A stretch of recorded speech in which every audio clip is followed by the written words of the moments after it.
महापालिका से लेकर मंत्रालय तक, अपराधों से लेकर राजनीति तक, हर समस्या की रिपोर्ट खास आपके लिए सीधा आपके मोबाइल फोन। आप देख रहे हैं नया सवेरा न्यूज।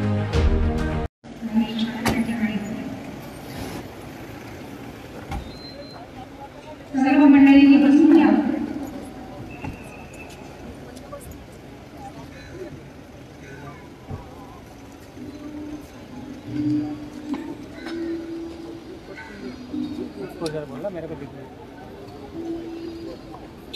माननीय मुख्यमंत्री साहेबांचं या संमेलनामध्ये आगमन झाले आहे।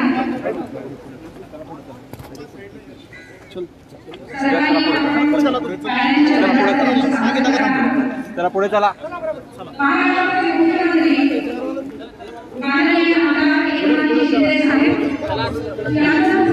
महाराष्ट्र राज्य परिवहन महामंडळ आणि समस्त ठाणेकरांच्या वतीनं सहर्ष स्वागत।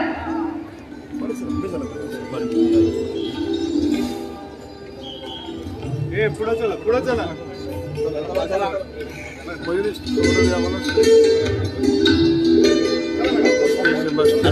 आपण टाळ्यांच्या गजरात स्वागत करूया।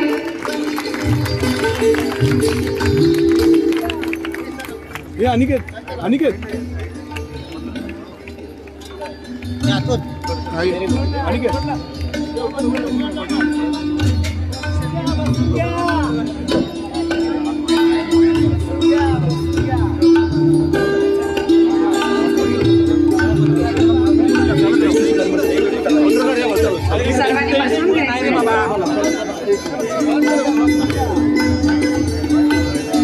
आपल्याला समोर स्क्रीनवर दिसतंय महाराष्ट्राचे लाडके मुख्यमंत्री नामदार माननीय एकनाथजी शिंदे साहेब यांचं सहर्ष स्वागत। अर्धवट दिला अर्धवट देतो नंतर म्हणजे अर्धवट दिला हे संपलं पूर्ण संपलं ना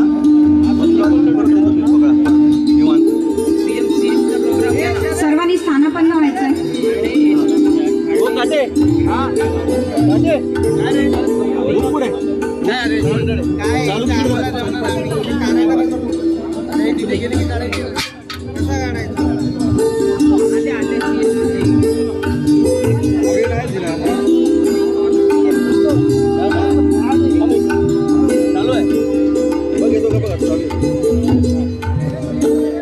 महाराष्ट्राचे लाडके मुख्यमंत्री नामदार सन्माननीय एकनाथजी शिंदे साहेब यांचं सहर्ष सविनय स्वागत।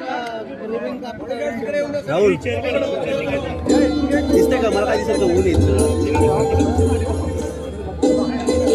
आणि काय दिसलं ऊन आहे सगळं समोर ऑपोजिटला ऊन आहे दिसतंय ना? ऑडिओ सर्व मान्यवरांनी मंचावर स्थानापन्न व्हावं अशी मी विनंती करते। काय दिसत नाही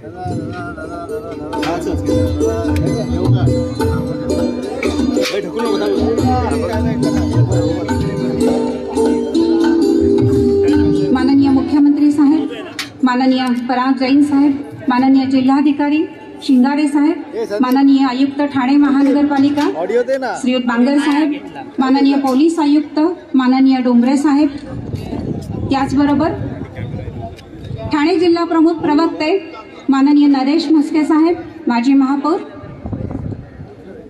माननीय रवींद्र फाटक साहेब, माजी आमदार माननीय सौ मीनाक्षी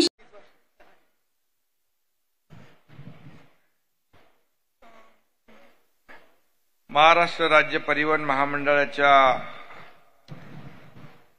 ताफ्यामध्ये 5150 इलेक्ट्रिक बस आज सामील होत आहेत। या योजनेचा लोकार्पण सोहळा आज संपन्न होतोय।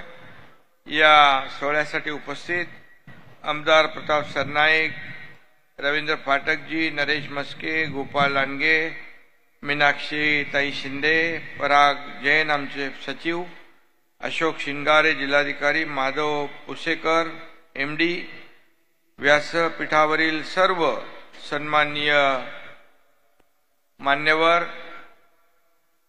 आणि उपस्थित सर्व अधिकारी आणि एसटीचे कर्मचारी बांधव भगिनी आणि पत्रकार मित्रांनो, मी आजच्या या 5150 इलेक्ट्रिक बसेस योजनेच्या सोहळ्याला मनापासून शुभेच्छा देतो. आपल्या सगळ्यांचं मनापासून अभिनंदन देखील करतो. कारण आता काळ बदलतोय. स्पर्धात्मक युगामध्ये आपण सगळेजण पुढे जातोय आणि तंत्रज्ञान वाढतंय आणि अशा परिस्थितीमध्ये इलेक्ट्रिक व्हेकल ही काळाची गरज आहे. कारण आता पर्यावरण देखील आपल्याला त्याचाही समतोल राखायचा आहे. आता आपल्याकडे इलेक्ट्रिक व्हेकल पण आहे, सीएनजी पण आहे आणि डिझेल पण आहे आणि एलएनजीचा आपण तो करार केला मध्ये. तो 5000 बसेसचा आपण एलएनजी, डिझेल टू एलएनजी, म्हणजे आता हळूहळू हे प्रदूषण कमी होत जाईल आणि आपल्या वाहन चालक, कंडक्टर यांना देखील सोयीचं हे सगळं नक्की होईल. कारण आपण पाहतो एसटी ही किती जुनी आहे, किती वर्षापासून सेवा देते आहे. खरं म्हणजे एसटी ही आपली महाराष्ट्राची लाईफलाईन आहे असं म्हटलं तर वावगं ठरणार नाही. कारण गाव तिथं रस्ता आणि गाव तिथे एसटी. आता गावाला पूर्वी आम्ही जायचो, मी गावाला जायचो, महाबळेश्वर मधून गावी तापोळ्याला एसटीने जायचो आणि मग मुक्कामाला एक गाडी थांबलेली असायची. पाहायचो मी, बाबा ही गाडी इथेच राहणार आता.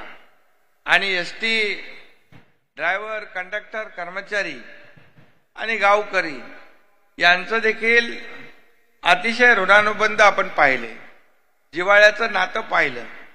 एसटी म्हणजे आपल्या परिवारातलेच एक काहीतरी एक घटक आहे अशी भावना लोकांमध्ये देखील निर्माण झालेली आहे.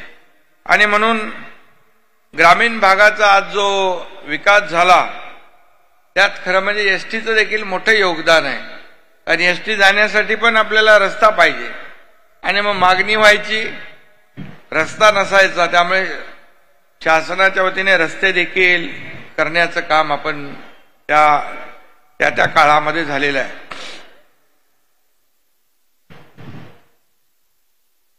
अरे ते आमदारांनी येऊ तिकडे. एसटीला आपण प्रेमाने लालपरी म्हणतो आणि सर्वसामान्यांच्या व विशेषतः ग्रामीण भागाच्या लोकांच्या आयुष्यात एसटी म्हणजे खरी लालपरीच आहे आणि हे कुणालाही नाकारता येणार नाही. कारण जिथं कुठलंही वाहन जात नाही तर एसटी मात्र पोचते, हा इतिहास आहे.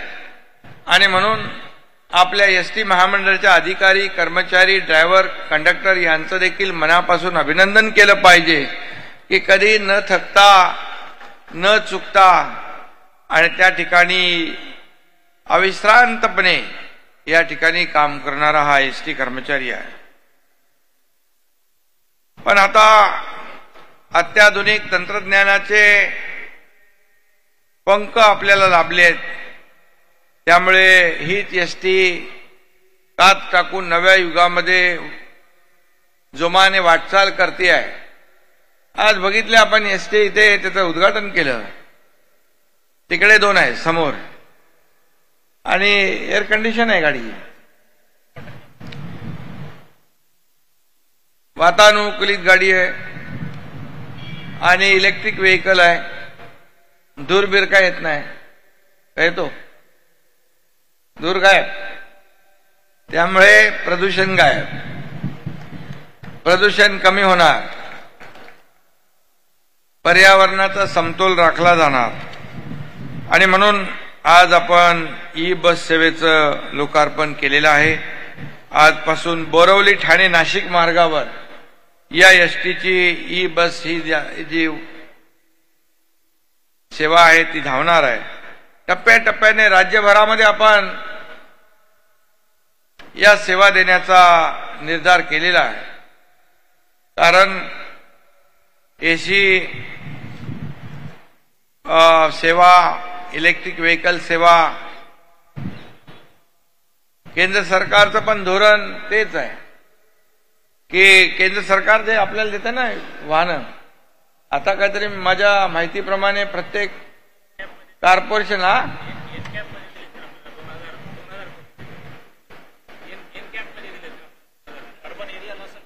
आपल्याला केंद्र सरकार देखील इलेक्ट्रिक वाहनांना महापालिकांना पैसे देणार आहे, गाड्या देणार आहे काय, त्यामुळे त्यांचीही मदत आपल्याला नक्की होती आहे। आणि एसी असली तरी सुद्धा ही माफक दरामध्ये एन्व्हायरमेंट फ्रेंडली सेवा आहे।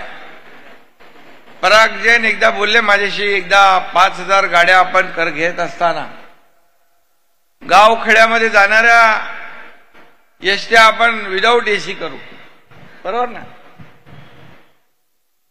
आपली चर्चा झाली मीटिंग मध्ये, पण मी काय म्हणालो, मी बोललो शहरी भागातल्या लोकांनी एसीत फिरायचं नाही, गावातल्या भागाने लोकांनी काय बिगर एसीत फिरायचं, सगळ्या सेवा एसी मध्ये देऊन टाका।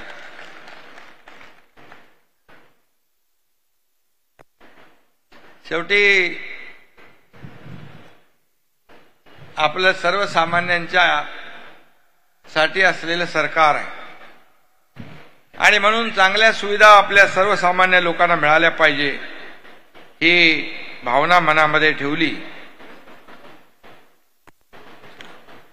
या बसचं तिकीट सध्याचे आपल्या हिरकणी बस सारखंच आहे का जास्ती आहे? शिवशाही परवडेल ना लोकांना, नाही तर मग एसटी आपल्या 50% सवलत दिली आपण महिलांना, 50% सवलत महिलांना दिली। आता एसट्या फुल होत चालल्यात की नाही, भरतात ना एसटी। महिला भगिनी सांगते आपल्या पतीला, तुम्ही थांबा घरी, मी अर्ध्या तिकिटात बाजार करून येते। आणि मोठ्या प्रमाणावर एसटी मध्ये आज महिलांचं वाहतूक होत, नक्की येतं, प्रवास करतायत ना महिला।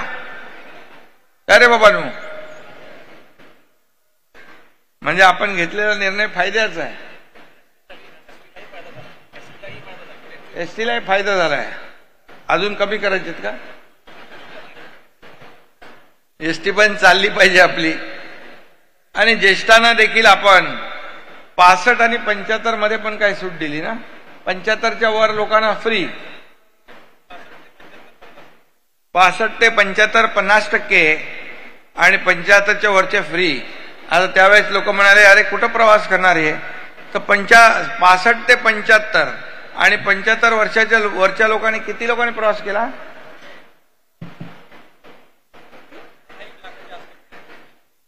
हा 10 लाख, 10 लाख नाही, तुमचा आकडा कमी आहे। खूप मोठ्या प्रमाणावर प्रवास केला लोकांनी, कारण त्यांना गावाच्या तालुक्याच्या पातळीवर जायचंय, कुठे वैद्यकीय तपासणी करायचंय, हॉस्पिटलला जायचंय, खिशात पैसे नसले की विचार करायला लागायचो। आता विचार करायची गरज नाही, डायरेक्ट एसटीत बसायचं फ्रीमध्ये आणि जायचं तालुक्याच्या पातळी याला ठिकाणावर। त्यामुळे मोठ्या प्रमाणावर लोकांनी त्याचा फायदा घेतलाय। तुम्ही एमडी मला वाटतं आता नवीन आलेले आहेत, ते जरा आकडे सगळे काढून घ्या। आणि आपल्याला एसटी खूप चांगल्या जोमामध्ये पुढे न्यायची आहे। पर्यावरण प्रदूषणाचा विचार करून आपण एसटीने इलेक्ट्रिक बसला सुरुवात केली आहे। सीएनजी, एलएनजी मध्ये माझ्याकडे लोक आली होती जेव्हा पराग आपण होते, की आम्ही डिझेल मधून एलएनजी मध्ये कन्वर्ट करतो आणि काय तो ब्लोअर काढणार आणि तो ब्लोअर आपण गाडीमध्ये सोडणार, म्हणजे ती गाडी पण एसी सारखीच होणार। त्यामुळे कुलिंग त्या एलएनजीच्या ते आता सुरू झालं की नाही काम? सुरू होईल। आणि त्यामुळे आपण तेही केले. जुन्या नव्याचा संगम एसटी साध्य गतिमान करण्यासाठी एसटी सेवा अनेक उपाययोजना केल्या जात आहेत. एसटी तोट्यात होती पूर्वी, परंतु आता थोडी थोडी पुढे दर पगाराला पण गव्हर्नमेंटकडून पैसे द्यायला लागायचे. आता पण द्यायला लागतात काय कमी झाले? आता कमी पैसे द्यायला लागतात. थोडा चांगला परफॉर्मन्स आहे तुमचा. आणि म्हणून आपण कर्मचारी आणि अधिकाऱ्यांनी देखील एसटी फायद्यात कशी येईल यासाठी विशेष काम केलं पाहिजे. ही गाडी आपली आहे, जशी आपल्या मालकीची गाडी आपण तशी सांभाळतो तशी आपली एसटी आपण सांभाळली पाहिजे. आणि त्यामुळे आपल्या प्रवाशांना देखील चांगल्या सोयी मिळतील, चांगल्या सोयी सुविधा मिळतील आणि त्याचा फायदा लोकांना होईल. आपलं ब्रीदवाक्य आहे एसटीचं प्रवाशांच्या सेवेसाठी. आणि म्हणून ही सेवा जी आहे ही सेवा अतिशय चांगल्या प्रकारची सेवा आपण देत आहे. की काही लोक तर यांना काय तुम्ही चांगली सेवा देणाऱ्यांचा काय गौरव करता की नाही? चांगली जो सेवा देतो 10 वर्ष 5 वर्ष 15 वर्ष 20 वर्ष 25 वर्ष मेडल बिडल मिळते की नाही तुम्हाला? आणि काही लोक कुठं गाडी एकटाच घेऊन जातो आणि असे लोक पण आहेत, पण तसे लोक हाताच्या बोटावर मोजणे इतके आहेत. पण जास्त चांगली सेवा देणारे आपले जे ड्रायव्हर आहेत, कंडक्टर आहेत, कर्मचारी आहेत, त्यांचा देखील आपण पुरस्कार केला पाहिजे, त्यांचा देखील गौरव केला पाहिजे. तर त्याला अधिक चालना मिळते. त्याचं बघून इतर लोक चांगलं काम करू लागतात. त्यांना एक इन्सेंटिव्ह ठेवा तुम्ही. जो चांगली सेवा देईल त्याला इन्सेंटिव्ह. तुमचं काय CR असतो की नाही डायरी ते लिहायचा, CR मध्ये देखील त्यांना उत्कृष्ट काम केलं याचा देखील त्यांना फायदा झाला पाहिजे. आणि चांगली सेवा जो देतो त्याला इन्सेंटिव्ह पण दिला पाहिजे. हे सुरू करा.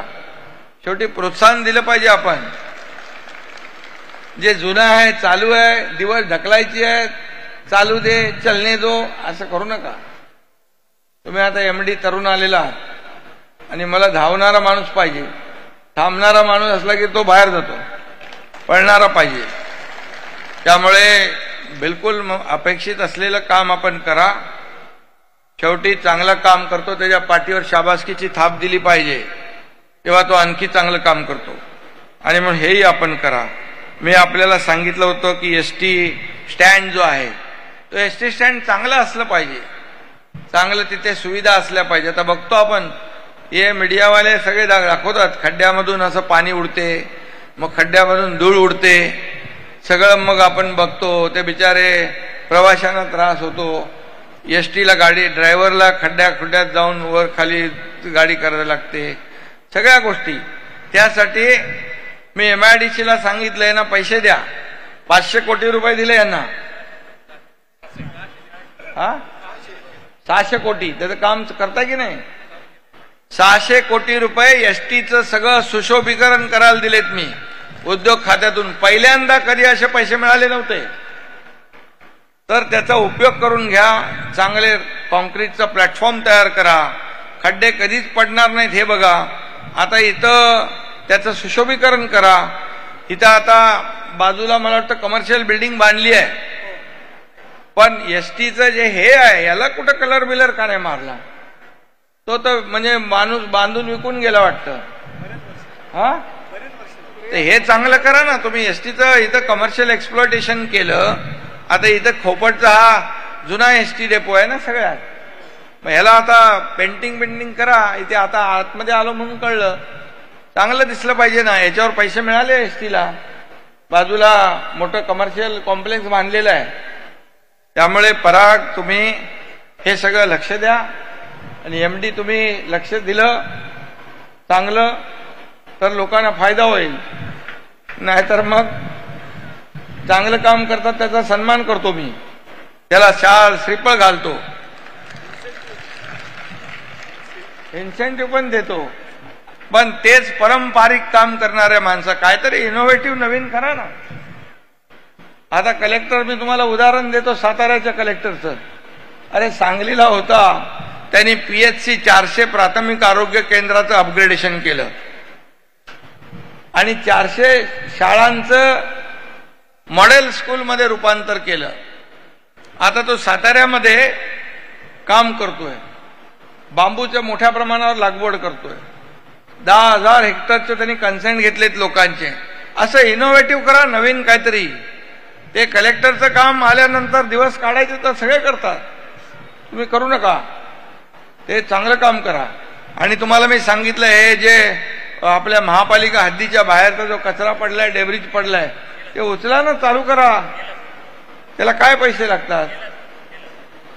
पैसे इथून. अरे त्या कलेक्टरनी कसे पैसे काढले? त्यांनी सरकारकडे नाही मागितले.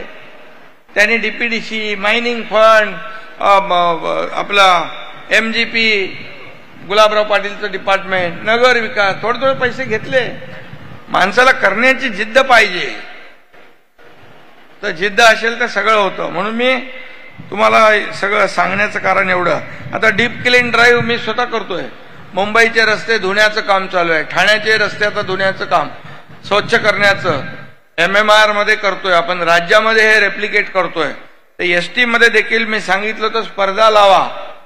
त्यास आपण कॉम्पिटिशन चालू केले का त्यांचे स्वच्छतेचे? स्वच्छता आता तुम्ही केला असता तर इतर रंग मारला असता. हा,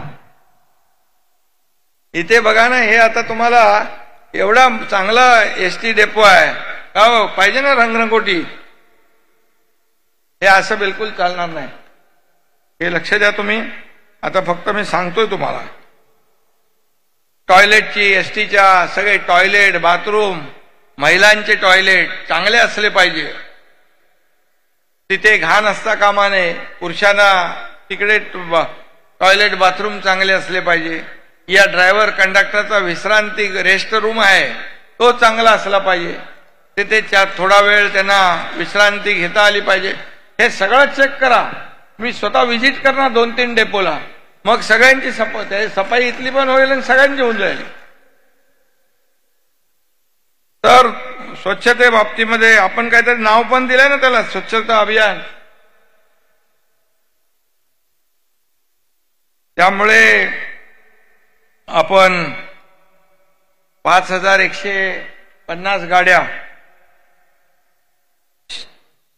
आपण आता करतोय. शिवनेरी सेवा आपण पूर्वी सुरू केली.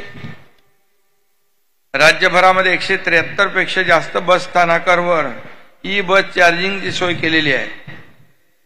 आणि मी आपल्याला सांगितलं की हे सगळे जे डेपो आहे, हे आपले डेपो स्वच्छ असले पाहिजे, सुंदर असले पाहिजे, त्याची रंगरंगोटी असली पाहिजे, त्याची कॅन्टीन स्वच्छ असली पाहिजे, तिथले चांगल्या क्वालिटीचं फूड, त्यांना जे काही अन्न पदार्थ आहेत ते चांगले असले पाहिजे. क्वालिटी हे करायला पाहिजे, चेक करायला पाहिजे. गाड्या धुतल्या पाहिजे. ते काय आपलं ते ब्रश असतात ते दोन्हीकडे, तिथून गाडी जाते, तिकडे आपल्याकडे नाहीये. काही ठिकाणी लावलंय का?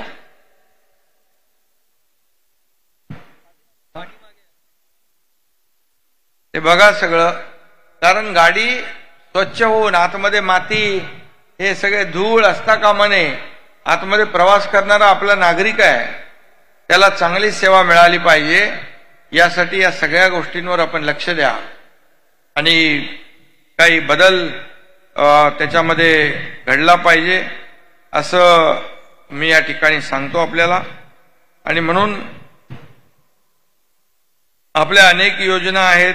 ST खरं म्हणजे अनेक ठिकाणी तीर्थक्षेत्राचा प्रवास करते, श्रावणबाळ बनून.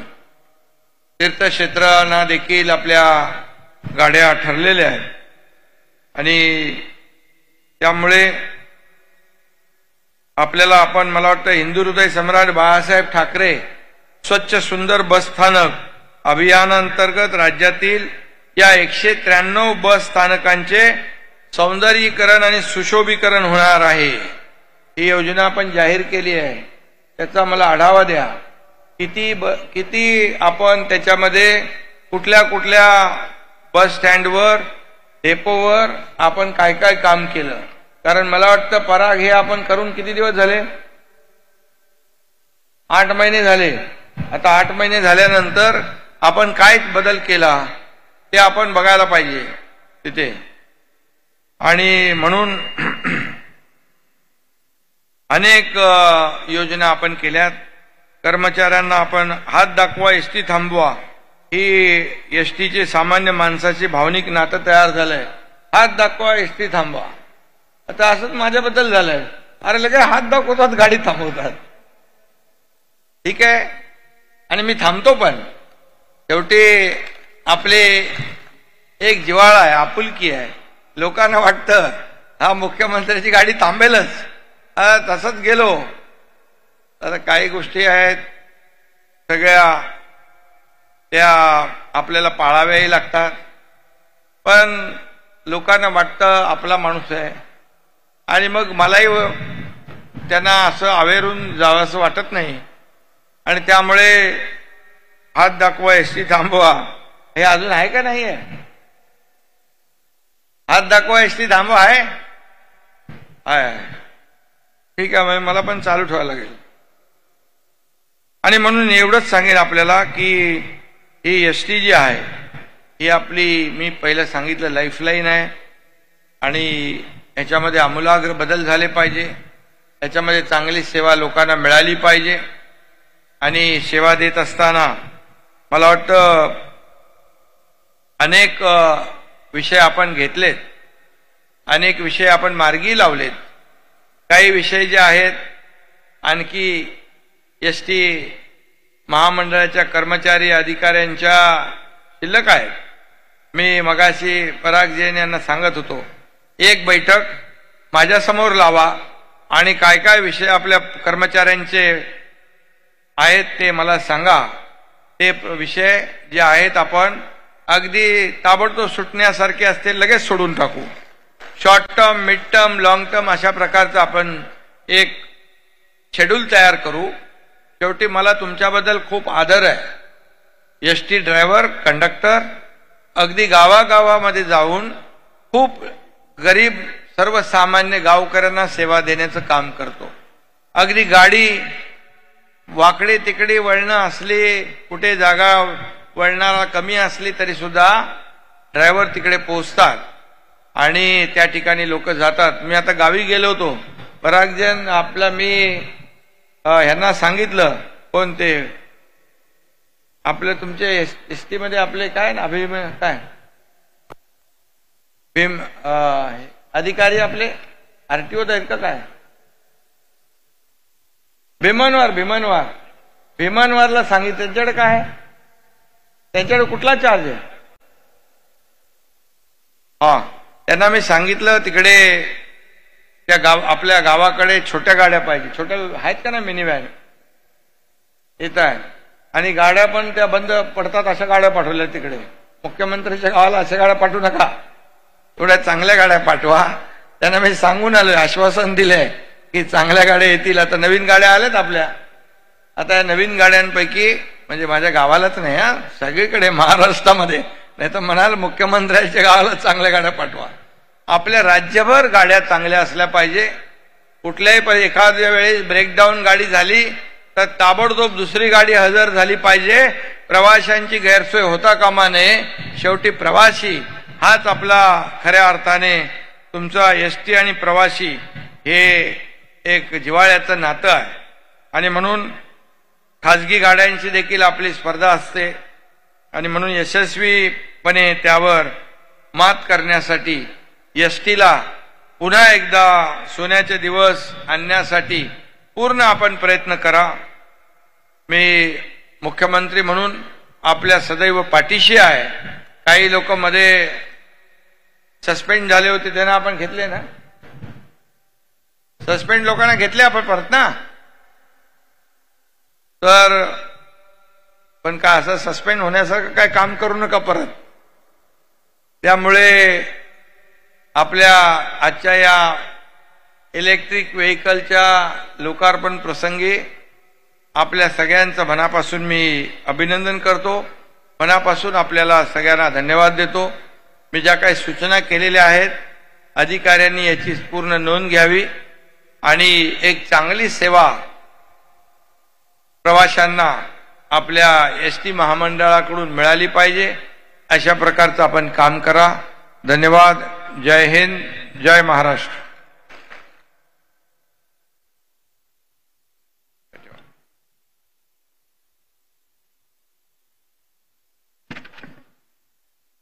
या ठिकाणी आमदार माननीय विश्वनाथ भोईर साहेब आलेले आहेत, त्यांचंही स्वागत.